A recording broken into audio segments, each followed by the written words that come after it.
3월 20일 목요일 경건의 시간을 갖겠습니다. 기도하겠습니다.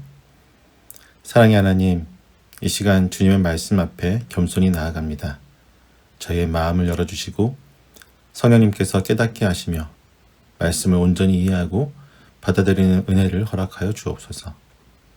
말씀을 들을 때 지혜와 분별력을 더하여 주옵시고 저의 삶을 변화시킨 능력이 되게 하여 주옵소서. 성령님께서 이 시간 주장하시고 주님의 뜻을 온전히 깨닫게 하시기를 간절히 구하며 예수 그리스도 이름으로 기도드립니다. 아멘. 오늘은 사무엘상 17장 38절부터 40절 말씀을 보도록 하겠습니다. 함께 읽겠습니다. 사울은 자기의 군 장비로 다윗을 무장시켜 주었다. 머리에는 노투구를 씌워주고 몸에는 갑옷을 입혀 주었다. 다윗은 허리에 사울의 칼을 차고 시험삼아 몇 걸음 걸어본 다음에 사울에게 이런 무장에는 제가 익숙하지 못합니다. 이렇게 무장을 한 채로는 걸어갈 수도 없습니다. 하고는 그것을 다 벗었다.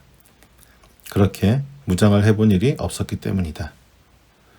그런 다음에 다윗은 목동의 지팡이를 들고 시냇가에서 돌 5개를 골라서 자기가 메고 다니던 목동의 도구인 주머니에 집어넣은 다음 자기가 쓰던 무림매를 손에 들고 그 블레셋 사람에게 가까이 나아갔다.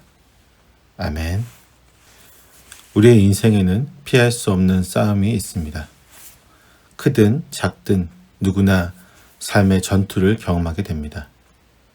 어떤 싸움은 경제적인 문제로, 어떤 싸움은 인간관계로, 또 어떤 싸움은 질병이나 인생의 방향을 두고 벌어지기도 합니다.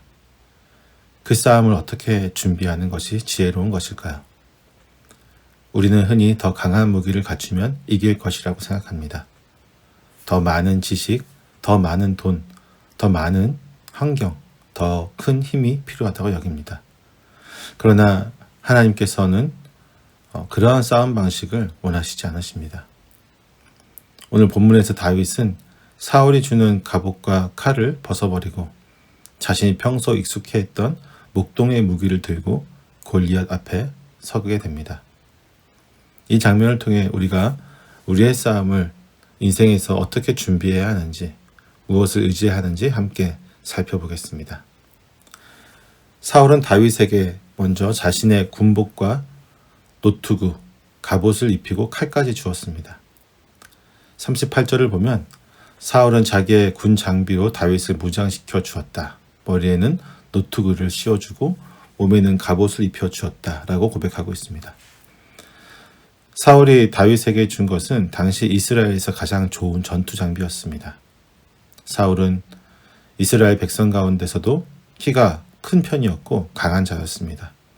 때문에 그의 갑옷과 칼은 그 시대의 최고의 무기였습니다.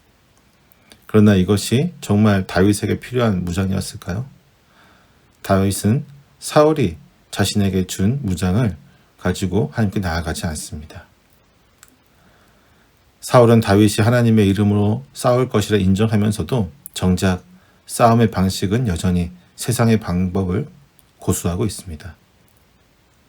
하나님을 의지한다고 말하면서도 결국 인간의 힘을 신뢰하고 있는 것이죠.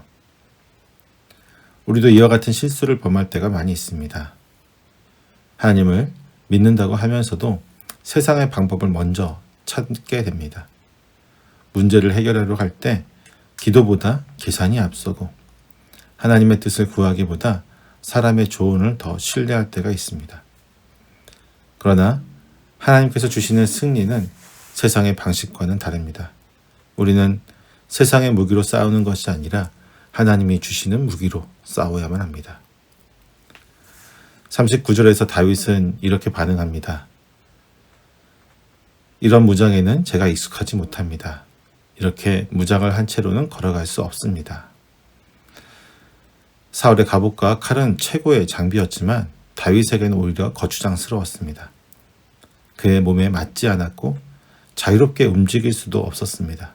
아무리 좋은 무기라고 할지라도 나에게 맞지 않는다면 그것은 소용이 없을 것입니다. 특히 다윗은 사울의 무장이 익숙하지 않다라고 말합니다. 왜냐하면 그는 지금까지 칼과 갑옷으로 싸워본 적이 단 한 번도 없었기 때문입니다. 그가 익숙했던 것은 목동의 무기, 물매와 돌이었습니다. 우리도 신앙의 여정에서 맞지 않는 갑옷을 입고 있지는 않습니까? 세상의 기준에 맞추려 하다 보니 불편한 마음을 가지고 살고 있지는 않습니까? 혹은 남들이 하는 방식대로 따라가려다가 오히려 자유함을 잃어버리지는 않았습니까? 세상의 강한 무기가 나를 지켜줄 것이라고 착각하고 있지는 않는지 우리의 신앙을 다시 한번 되돌아보아야만 할 것입니다. 본문에서 다윗은 세상의 방식이 아니라 하나님이 주신 것으로 싸우기로 결정을 합니다. 그래서 그는 사울의 갑옷을 벗어버리고 자신이 평소에 사용하던 무기를 들고 골리앗을 향해 나아갑니다. 40절을 보면 우리는 다윗이 어떤 무기를 선택했는지 알 수 있습니다. 그런 다음에 다윗은 목동의 지팡이를 들고 시냇가에서 돌 5개를 골라서 자기가 메고 다니던 목동의 도구인 주머니에 집어넣은 다음 자기가 쓰던 무림매를 손에 들고 그 블레셋 사람에게로 가까이 나아갔다. 여러분 40절을 읽으면서 그 이미지를 한번 상상해 보십시오. 그 모습이 화려해 보입니까? 위대해 보입니까? 아니면 너무나도 초라해 보이십니까? 골리앗은 철로 된 창과 칼을 가지고 있었는데 다윗은 그저 나무 막대기와 물맷돌을 가지고 나아가고 있습니다. 그러나 다윗이 들고 간 것은 무기라고 생각하면 너무나도 초라하고 보잘것없는 것으로 여겨지게 됩니다. 심지어 그가 선택한 무기는 전쟁을 수행하기 위한 무기가 아니라 목동으로서 자기 자신과 양들을 짐승들로부터 지키기 위한 그러한 무기였습니다. 목적이 달랐기에 그 쓰임새 역시 다를 수밖에 없었습니다. 하지만 다윗이 선택했던 목동의 무기는 그가 평소에 익숙했던 것이고 하나님이 이미 준비해 주신 무기였습니다.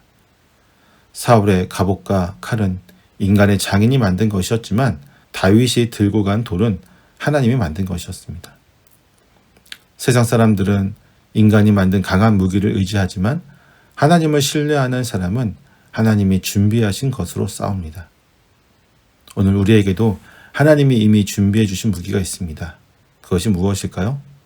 바로 기도와 말씀 그리고 믿음과 순종입니다.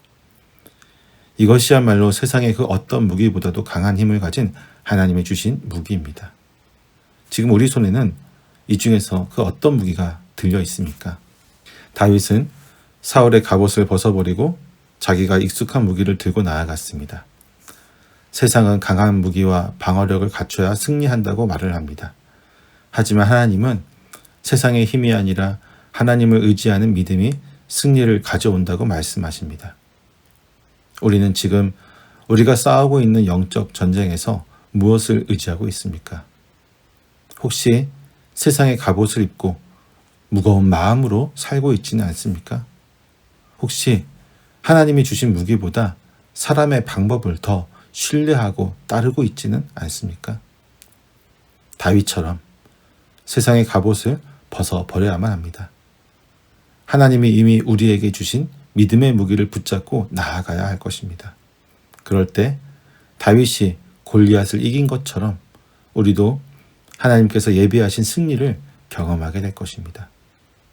오늘도 주님을 신뢰하며 그분이 주시는 믿음으로 나아가고 또 그분이 주시는 그 능력으로 승리하는 저와 여러분 되시기를 소망합니다.